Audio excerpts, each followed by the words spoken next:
귀한 찬양 감사를 드립니다. 오늘 본문의 믿음의 선진의 모습과 그리고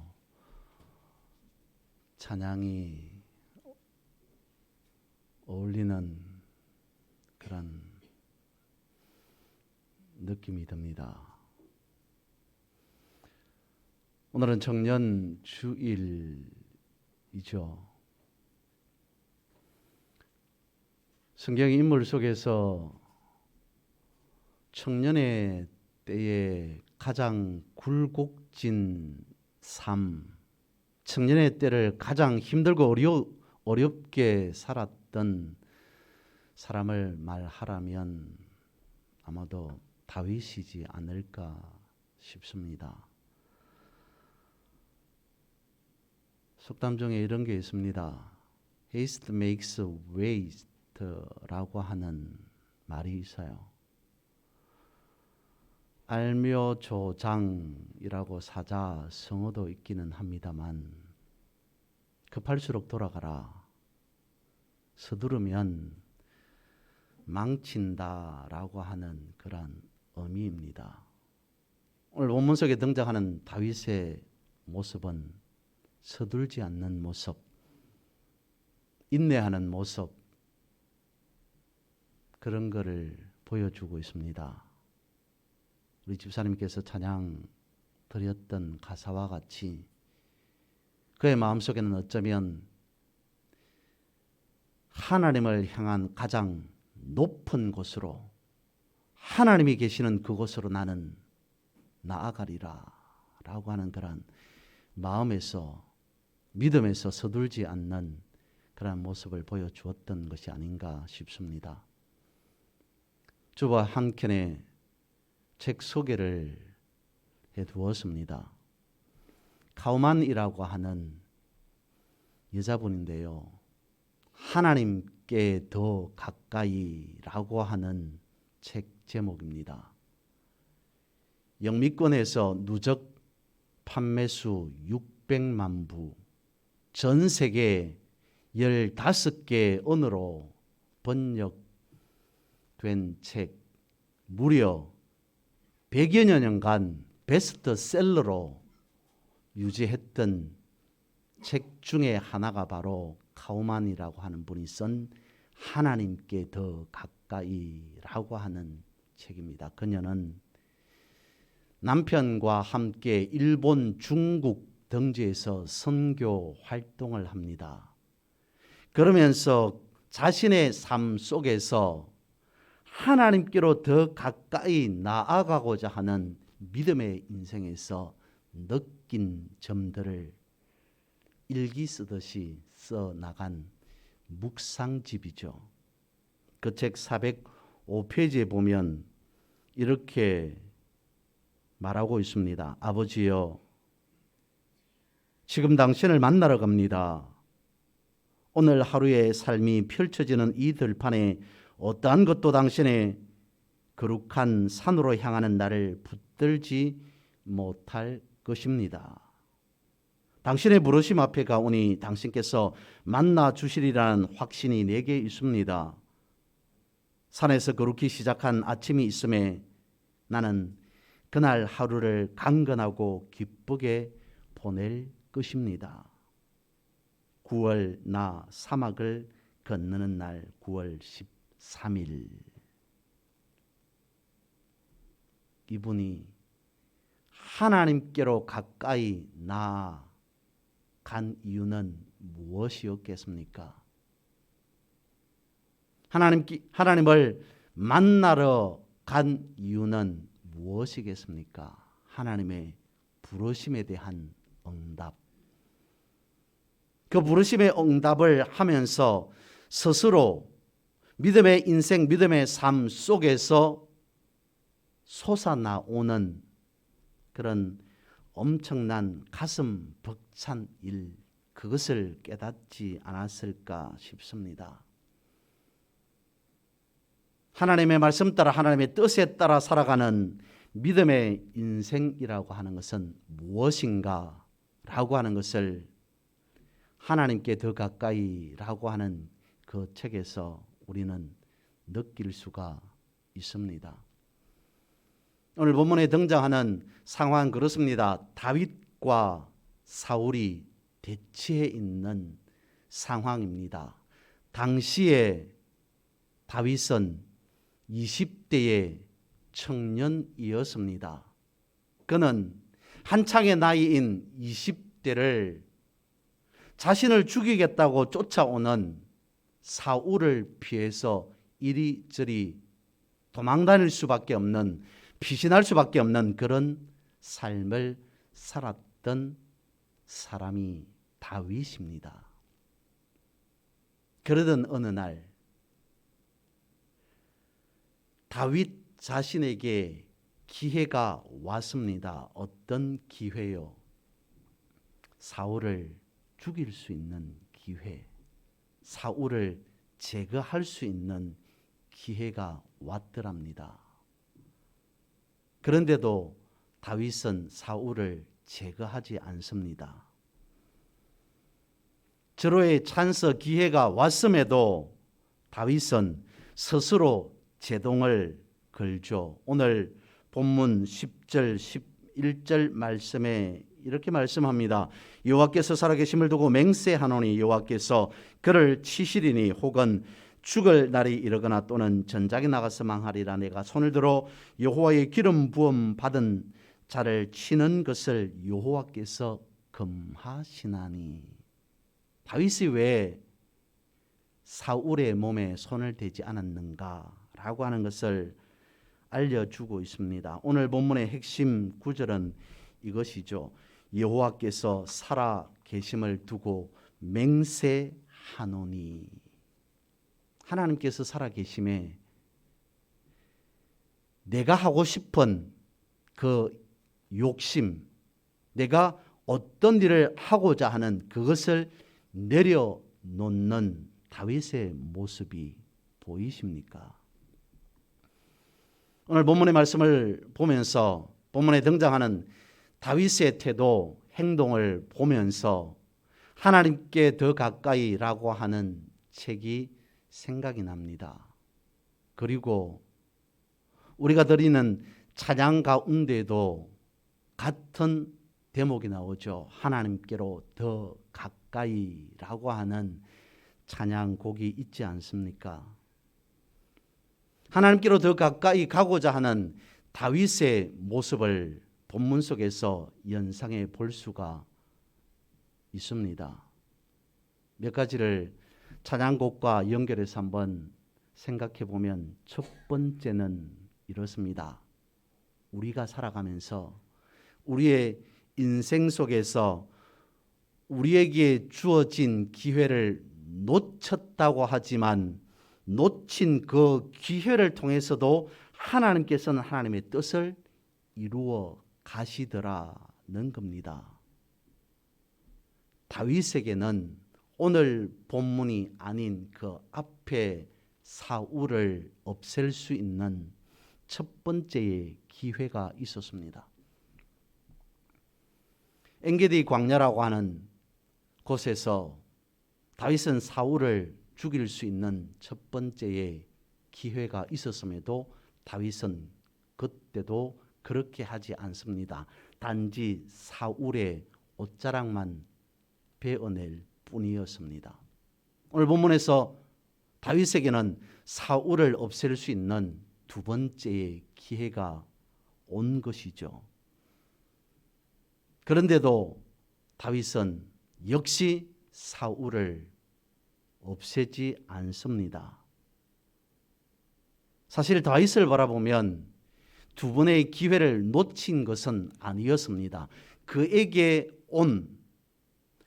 왔다고 생각하는 이 두 번의 기회를 다윗은 활용하지 않았던 것이죠. 왜 그렇습니까? 오늘 본문의 말씀 속에서 우리는 충분히 그것을 알 수 있습니다. 그가 말합니다. 내가 그렇게 하고 싶어도 하나님께서 기름 부음 받아 세운 왕이 아니냐라고 하는 그 이유 말입니다. 여러분, 살아가면서 내가 계획했던 것, 내가 뜻을 세우고 목적을 세웠던 그것이 이루어지지 않았던 적이 있습니까? 그것 때문에 힘들어했던 적이 있습니까? 그때 내가 계획했건만, 내가 이루고 싶었건만 이루지 못해서 계획한 것이 숲으로 돌아가서 힘들 때에 그때 여러분의 마음은 어땠습니까? 하나님께로 더 가까이라고 하는 찬양의 가사는 이렇게 시작하고 있습니다. 하나님께로 더 가까이 나아갑니다. 하나님께 가까이 나아갑니다. 그리고 이어지는 가사가 이렇습니다. 고통 가운데 계신 주님. 하나님께로 가까이 나아갔는데 이런 모습이 보이더랍니다. 고통 가운데에 계신 주님의 모습이 보이더랍니다. 하나님께로 가까이 나아갔는데요. 여러분, 십자가로 가까이 나아가 본 적 있으십니까? 고통 중에 계신 주님의 모습을 가까이서 보신 적이 있으십니까?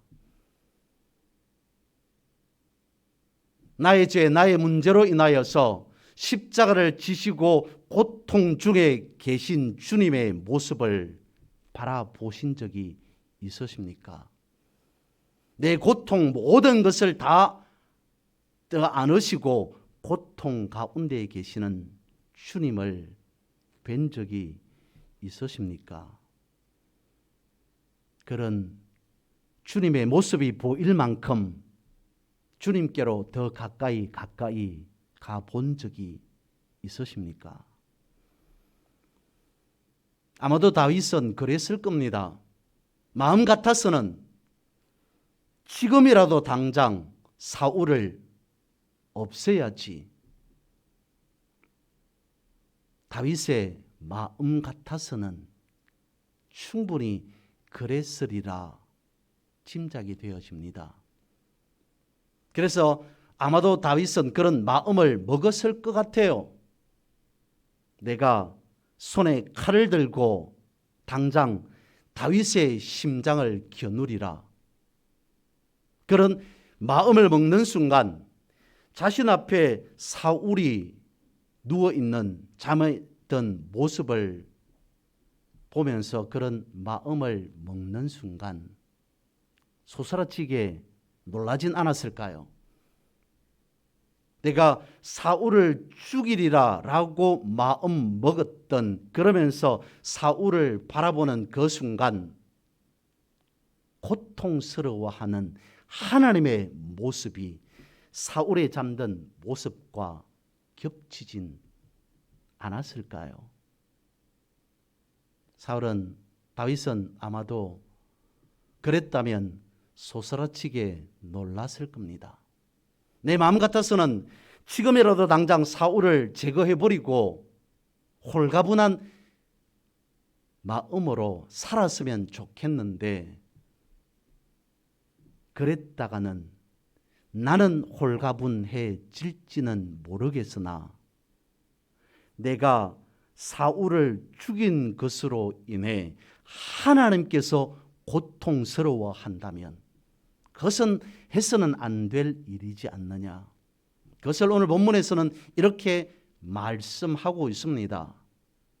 사울 그를 하나님께서 기름 부으시지 않았느냐라고 하는 그것이죠. 그래서 다윗은 사울의 몸에 손을 대지 못했던 겁니다. 두 번째로는 하나님은 우리의 실수를 통해서도 하나님의 뜻을 이루신다는 겁니다. 사울을 중간에 놓고 다윗과 아비새가 섰습니다. 그러면서 오늘 본문은 이것을 가르쳐 주고 있는 것이죠. 이 상황에서 다윗이 어떤 선택을 하느냐, 따라서 지혜로운 선택을 하느냐, 그렇지 못한 선택을 하느냐에 따라서 그의 인생은 달라진다라고 하는 것을 상황 속에서 가르쳐 주고 있습니다. 오늘 본문을 보면 한참 뒤의 일이죠. 다윗이 왕이 되었습니다. 그러던 어느 날 왕인 다윗은 밧세바를 범합니다. 뿐만 아니라 그의 남편 우리아까지 전쟁에 내보내서 죽이게 합니다. 죽게 만들어 버리죠.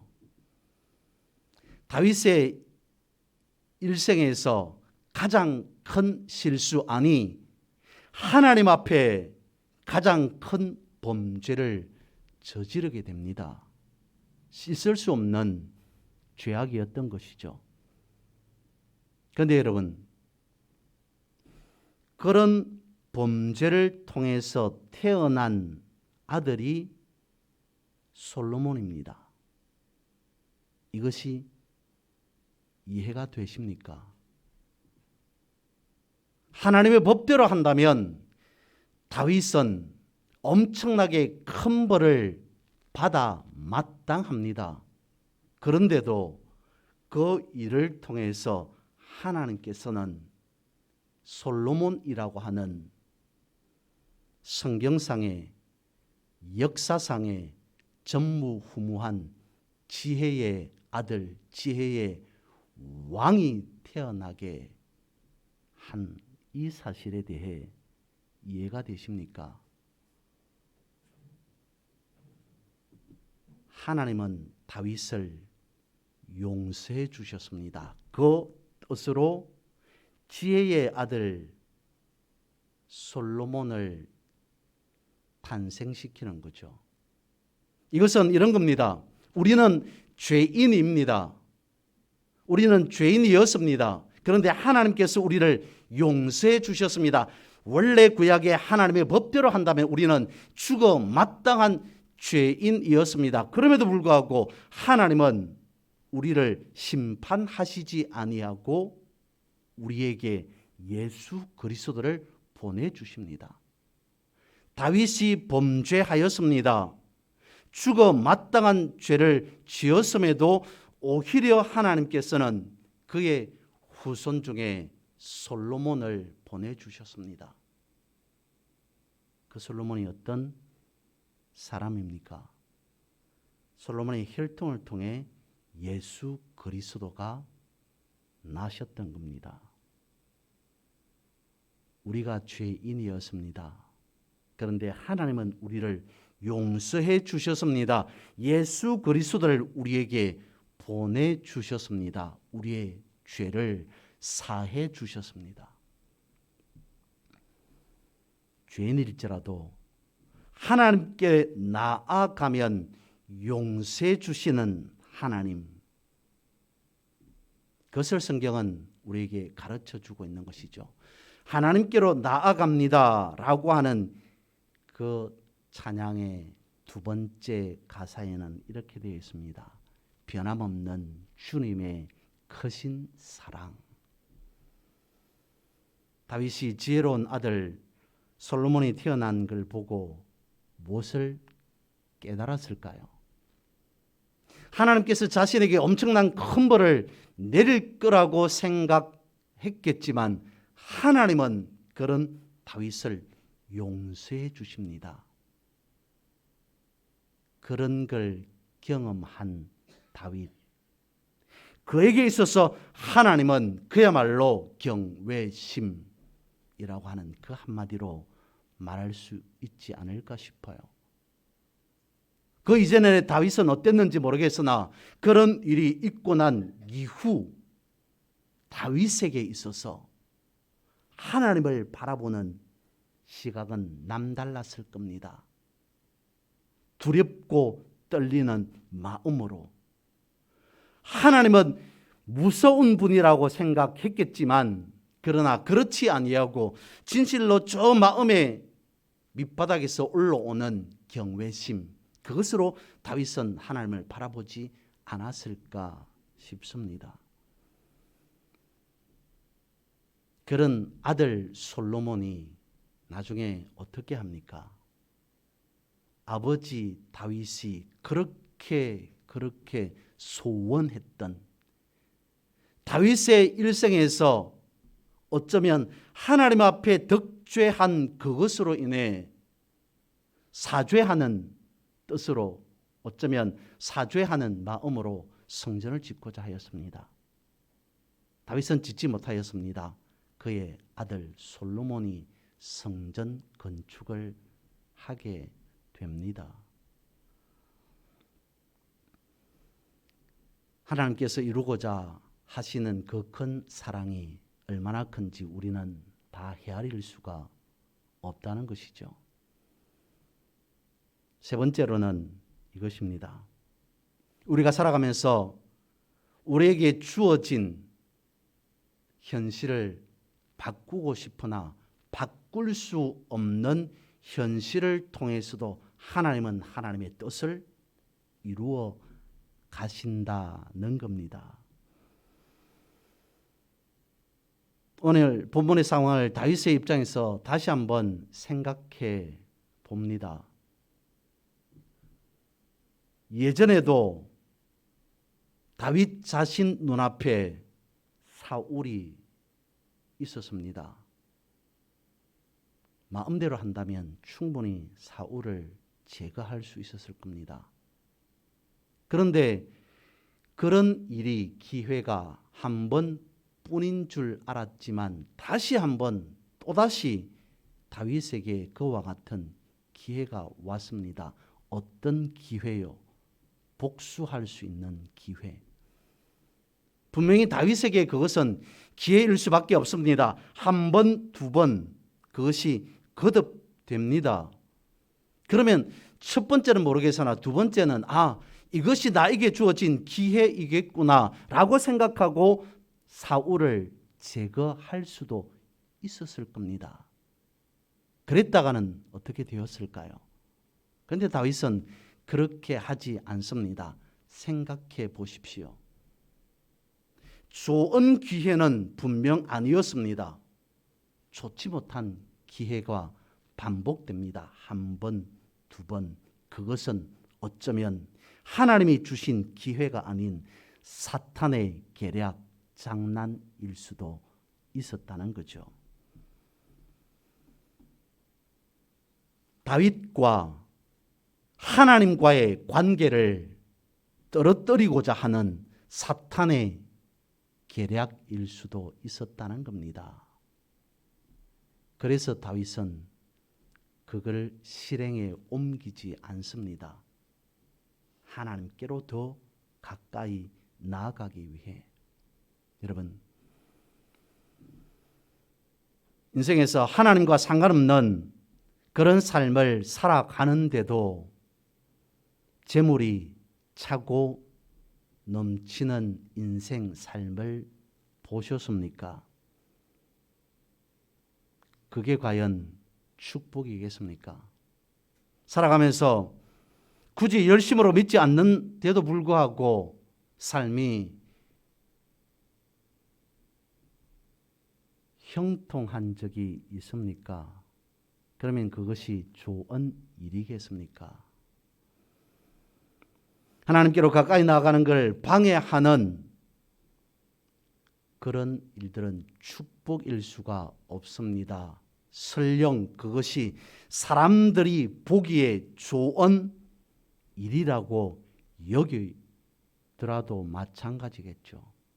반대로 남들 보기에, 사람들 보기에는 바꾸고 싶지만 바꿀 수 없는 그런 비참한 현실 속에서 살아가지만 오히려 그것이 하나님께로 더 가까이 나아가는 은혜일 수도 있다는 겁니다. 찬양의 마지막은 이런 가사로 이어지죠. 하나님께로 더 가까이 나아갑니다. 영원히 주님만을 섬기리. 고통 중에 계시는 주님을 발견합니다. 그리고 그럼에도 그는 하나님께로 찬양 가사에는 가까이 나아갑니다. 급기야는 이렇게 고백합니다. 나는 내 삶에, 내 인생에서 오직 하나님 한 분만을 바라보고 영원히 주님만을 섬기겠습니다. 무엇일까요? 다윗의 상황, 다윗의 입장에서는 한 번 왔던 기회, 두 번 왔던 기회, 그것을 가지고 자신이 처리하지 아니하고 어떻게 했다고요? 하나님께 맡겼다는 겁니다. 하나님께 의탁했다는 겁니다. 본문에 그걸 말씀해 주고 있습니다. 왜 그렇습니까? 어떤 생명이라 하더라도 한 생명을 주관하시는 분은 사람이 아니라, 한 생명을 결정하는 것은 사람이 아니라 하나님이시라는 것을 다윗을 통해서 우리에게 가르쳐 주고 있지 않습니까? 하나님께로 더 가까이 나아갑니다. 그리고 나는 영원히 주님만을 바라보고 주님만을 섬기겠습니다. 현실을 바꾸고 싶지만 바꿀 수 없는 현실에 맞닥뜨려져 있습니다. 12년 동안 혈류증으로 고통 가운데 있는 한 여인, 자신의 질병을 벗어버리고 싶습니다. 그런 현실에서 벗어나고 싶습니다.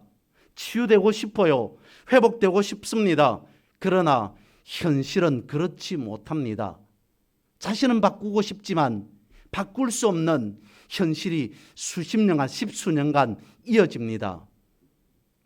그리고 어느 날 주님 앞으로 나아갑니다. 그 모습을 본 주님이 그 여인에게 이렇게 말합니다. 딸아, 내 믿음이 너를 구원하였느니라. 딸아, 내 믿음이 너를 구원하였느니라. 어떤 믿음요?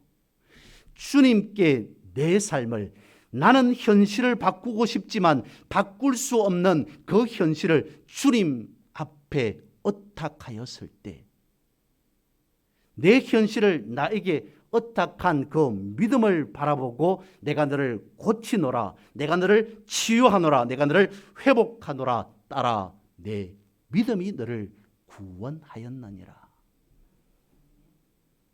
예수님께서 여리고로 가셨을 때 그때 앞을 볼 수 없는 시각장애인 바디메오가 있습니다.